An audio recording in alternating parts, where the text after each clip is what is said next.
Ladies and gentlemen, Gungans and droids, get settled in because we got a lot to talk about today. I'm not going to sugarcoat it. We are in the midst of the great nerf of 2021, and we've been hitting the ground running, trying to figure out, are characters like Vader, Jedi Luke Skywalker, General Anakin Skywalker, and WAT are they still good post great nerf of 2021? And I'm sad to say, it's mostly bad news. We got some good news in regards to something still kind of working, but things like Vader, WAT, and even a little bit of General Anakin Skywalker, it's not looking that great for them. So we have a lot of gameplay, the showcase here, but I gotta give a few shout outs firstly to my shard mates, Mona Lisa, as well as Darth Curious for helping me hit the ground running and getting lots of gameplay testing. And a big shout out to Pimpo.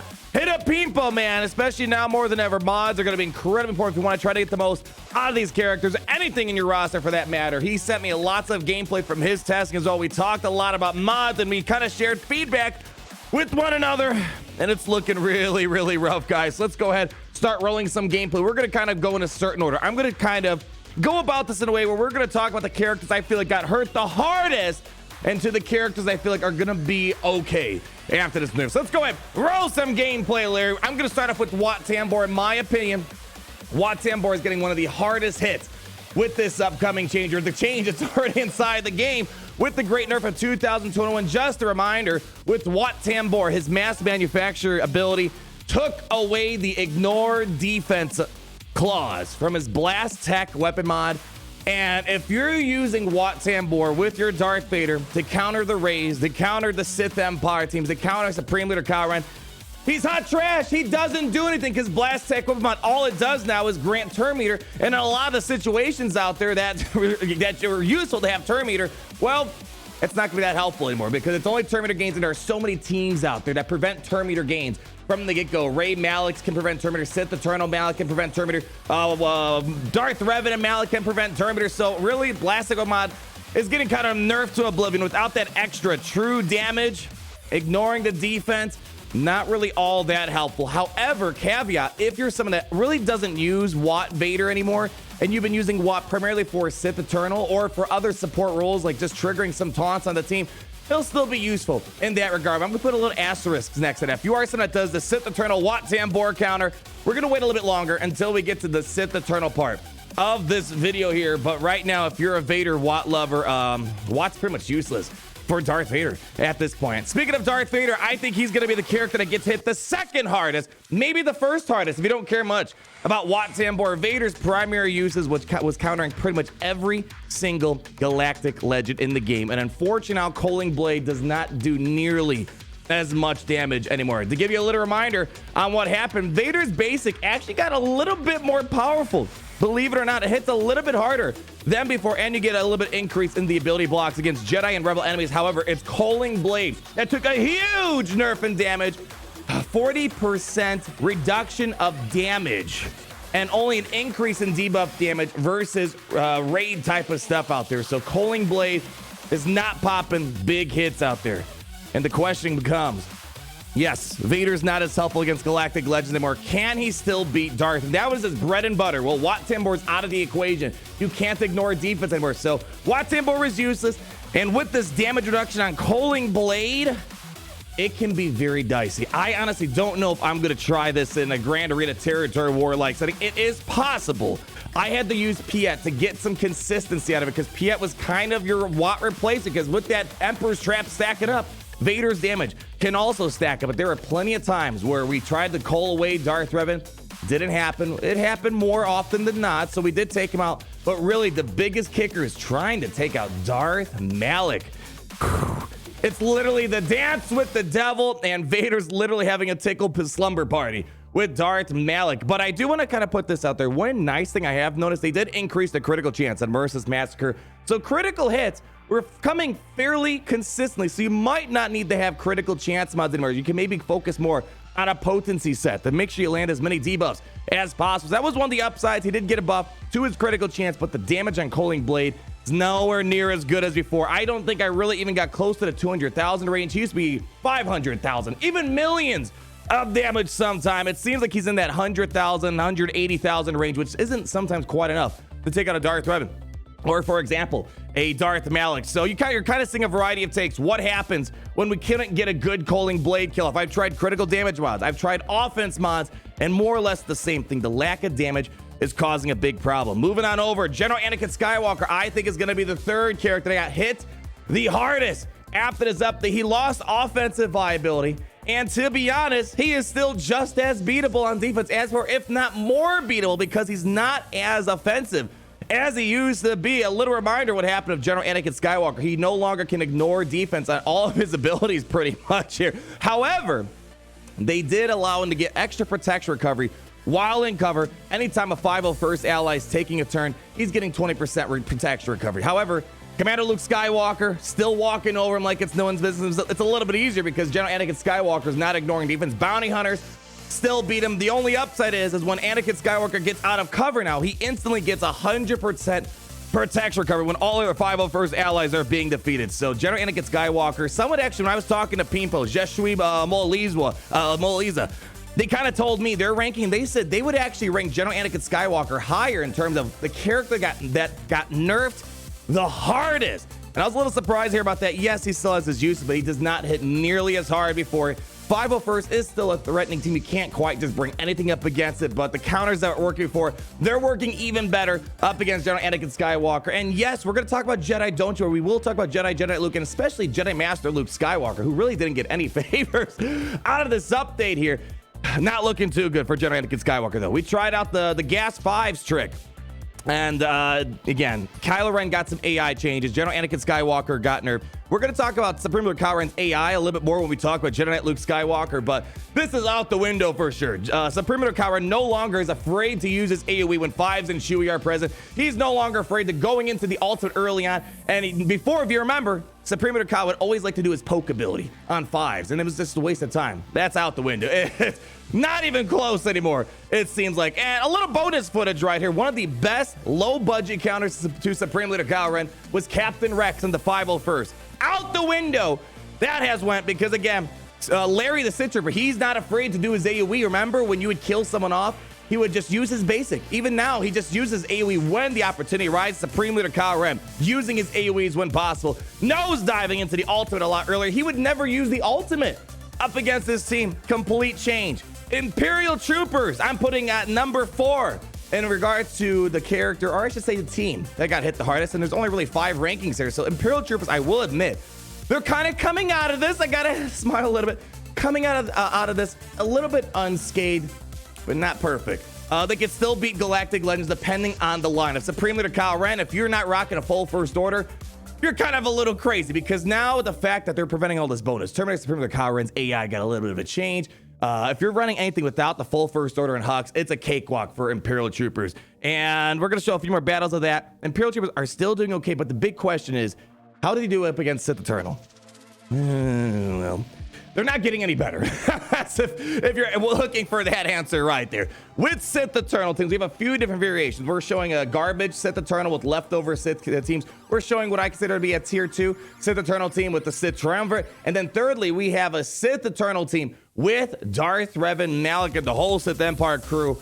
If you're going up against a tier 2, tier 3 type of Sith Eternal team, you're going to be okay. And I think the trick is the fact that you need to get days on Sith Eternal as early as possible. Now, keep in mind, there was no direct nerf to the Imperial Trooper team, unlike these other characters we talked about, but Sith Eternal got a pretty significant buff. So anytime there's a locked buff applied on the enemy, Sith Eternal and his fellow Sith allies are going to be getting tons and tons and tons of bonus turn meters. So the good thing is, though, there are 2 days, it's actually technically 3 days is on an Imperial Trooper team, but primarily if you use Gideon's AoE or use Piet's AoE, you can potentially land the days on Sith Eternal and all that bonus turn meter goes out the window. So there is still a possibility you can counter Sith Eternal, especially with Dark Trooper out there.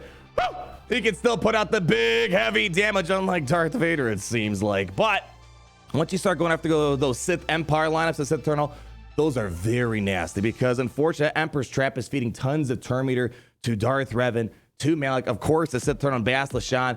Fear's gonna get out there way too early on your team. So Sith Eternal, Darth Revan, and Malik and crew, that is looking like a very deadly team. It might be a team that really only Supreme Leader Kylo Ren, maybe Rey, can handle. And it seems like, again, it's really only meant for Galactic Legends to counter if you have the appropriate team set on teams. And that was the developer's intention. They really want Galactic Legends being in their own segment of the game, and then all the peasants, you guys are somewhere else out there, it seems like. So that seems to be the intention. We're gonna roll some Larry. We have that footage, right, of the Sith Empire. Yeah, not pretty. That was one of the nastiest battles I've ever had with my Imperial troopers, and you're gonna know exactly why in a moment here. We're gonna start off getting you're kind of in a catch-22 situation here, because Malik is gonna taunt, right? Well, I've tried it several ways. I've tried doing the armor shred on Malik. I've tried doing the turn meter. Well, it doesn't matter. The turn meter gains, look at that. Sith Empire, the whole entire team, they're basically at 100% turn meter, and the debuffs start going wild. So this is looking like a very nasty team. I'm not saying it's unbeatable. I'm pretty sure several Galactic Legends will beat it, but this is looking like a little out of reach for the Imperial troopers. They can do a little bit of number, maybe take some people away. Vader's not gonna work either. He's just not putting out enough damage. He used to be a counter to the Sith Empire, Sith Eternal lineup.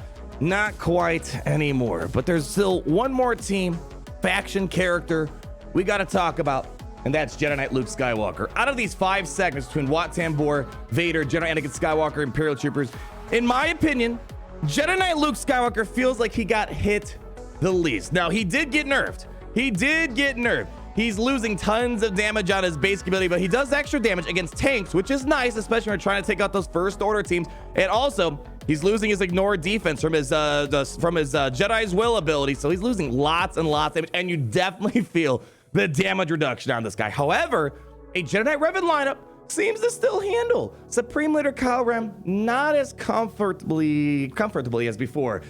A few reasons why. You could tell they adjusted Supreme Leader Kylo Ren's AI. If you guys are familiar with the Jedi Knight Revan lineup, you go ahead and you start up, and normally you do Foresight on Hermit Yoda to give to the rest of the team. However, Supreme Leader Kylo Ren got a lot smarter with this up, and no longer will he just waste those AoEs when there's Foresight. He'll go ahead and dispel all of that, so the subsequent hits aren't being evaded.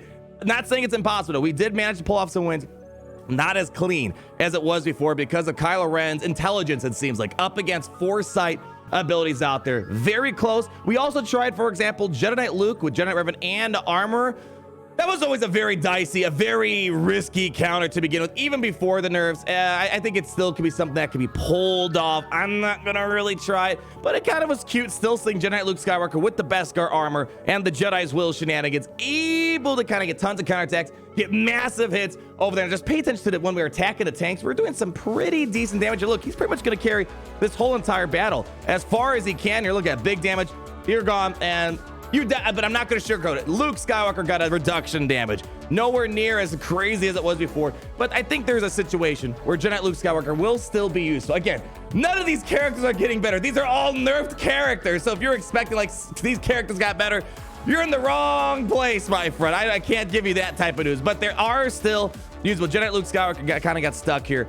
We're gonna let the Supreme Leader Kylo Ren battle finish up, but I believe, Gary, we have some Jedi Master Luke Skywalker footage. Why are we talking about Jedi Master Luke Skywalker? Well, Rey got better, Sith Eternal got better, Supreme Leader Kylo Ren got better, Master Kenobi's Master Kenobi. Jedi Master Luke Skywalker got no favors out of this update, if you ask me. Firstly, gas got nerfed, so he's not hitting nearly as hard before, and he's not really as useful against Galactic Legends. He can still work with Master Luke Skywalker. Jedi Luke Skywalker, as we're talking about, he definitely got nerfed as well. But the good news is, I tried some things. For example, I did my Jedi Master Luke up against the Jedi Master Kenobi, even without Jedi Anakin Skywalker, just using Jolie Bindo, Yoda, and then using Jedi Luke Skywalker and Jedi Revan, you can still beat Jedi Master Kenobi comfortably. But I do want to point out that you're not doing nearly as much damage as before. So it's a little unfortunate. Jedi Master Luke Skywalker, his premise is he gets better the better the characters you have on your team, which is the inverse of Sith Eternal, where he's kind of better standalone. But I think that's changing now, where Sith Eternal with Sith Empire is looking really good. But despite all of these Jedi nerfs, you still should be able to get some use out of Jedi Master Luke Skywalker. But there's just no way around factually, mathematically. Jedi Master Luke Skywalker, kind of as a team, as a whole, got a little bit of a damage reduction. Not nearly as viable as it was before, but it's a Galactic Legend, still a top tier team, able to beat Master Kenobi's, able to beat Supreme Leader Kylo Ren. So there's still a little bit of viability left in his gas tank. And this leads to the big question.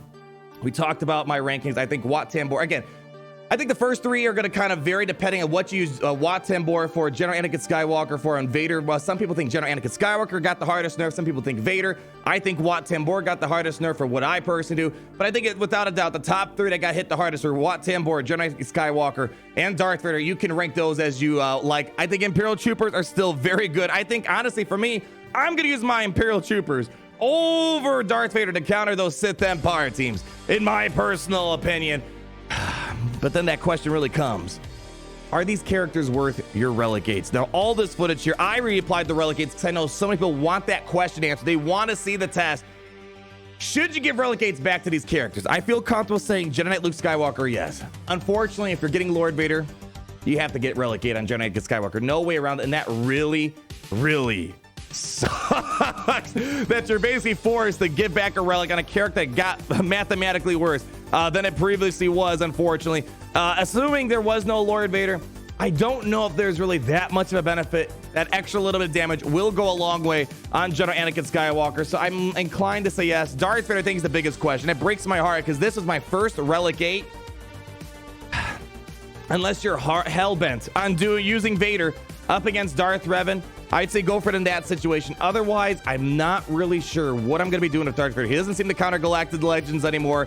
He's kind of a little dicey up against Darth. I mean, he might be left for killing off Geonosian teams. It's kind of feeling like Vader's going to go back to where he was before. He's still a good character. Merciless Massacre is cool and all, but he's nowhere near the level of, we used to call him the best free-to-play, accessible Galactic Legend, non-Galactic Legend character in the game. He's no longer a Galactic Legend feeling character, unfortunately.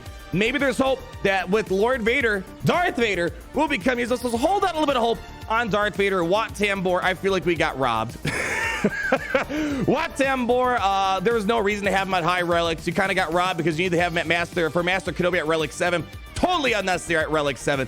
I think this character definitely got hit the hardest in my opinion, but if you're using a Sith Eternal, he should be okay. I think he's probably going to either be using a Sith Eternal or he's going to go back to a General Grievous team, which might not be all that bad. Fun note with Sith Eternals changes. If you are going to do the WAT Tambor Sith Eternal trick, do keep in mind that Rey's Lifeblood is considered a locked buff, and Sith Eternal is going to get turn meter. And as a result, Rey's going to increase her mastery because of turn meter. So WAT Tambor and Sith Eternals buffs might be a little bit more problematic up against those raid teams. You might want to make sure you bring armor and WAT Tambor for more consistent wins out there, but we'll have to wait and see. I wouldn't give him, I mean, if he wasn't at Relic 8. I wish we can go back to Relic 5 or 3, whatever I had him at before. Unnecessary. And then Dark Trooper, I feel very confident in Dark Trooper. He's pretty much the same character as he was before with the Imperial Troopers. The Sith Eternal battle, some lineups will be a little bit more difficult. I feel like this is the character I feel like if you loved him, still kind of the same thing. You could beat some Sith Eternals, could beat some Supreme Leader Kylo Rens, and he's just a really fun character to use. The rest of them, kind of questionable. Rough update, guys. Extremely rough update. I'll be honest, heart to heart for a moment, I didn't feel like I was playing Galaxy of Heroes. Some of the magic got lost for me. Big word of note for the developers. You got your nerfs in, you got some crazy things happening with Conquest that are a little bit controversial. Give us something good. Prove to us why you needed to do these nerfs. Don't wait several months. Just do another Galactic. We need some more action happening in this game because right now I am not understanding why you had to do this. I'm going to take it with a grain of salt, saying that this is important for the future of Galaxies, but let us start seeing that future because right now people are ticked. These characters are not the characters I fell in love with. I'm a little bit disappointed. So I'm going to leave it on that note right there. You guys let me know what you think down below in the comments section. We're going to get through this. I'm going to keep doing testing, but you guys let me know what your initial thoughts are. Leave a like, comment down below on all those beautiful thoughts of yours, and be sure to subscribe so you're not missing a thing. And join with me in saying that although the game might be in a weird place, it's great to be in the Empire today.